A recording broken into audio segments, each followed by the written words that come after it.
जो बन बढ़ल जाता, कबन चक्की के खालू तू आटा।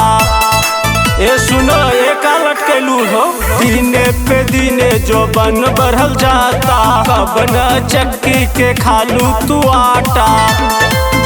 अरे छुबे न देलू ताला लगेलू, ये पूरा जोबन साला सीज है, चीज है कि ओवर ब्रिज है, चीज है कि ओवर ब्रिज है।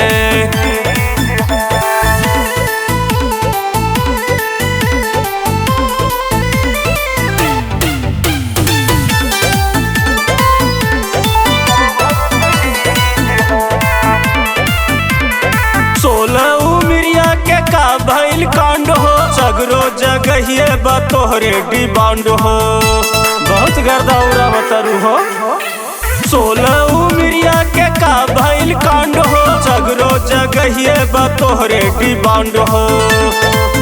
अरे गरम सामान के देलू ठंडाई, जैसे कि कौनो फ्रीज है, चीज है कि ओवर ब्रिज है, चीज है कि ओवर ब्रिज है।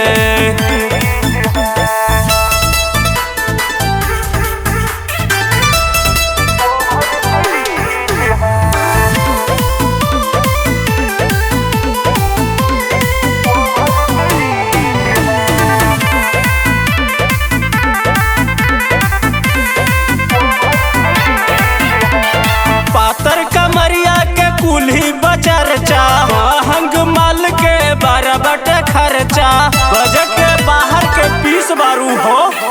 पातर कमरिया के कुल्ही बचरचा महंग माल के बराबर खर्चा।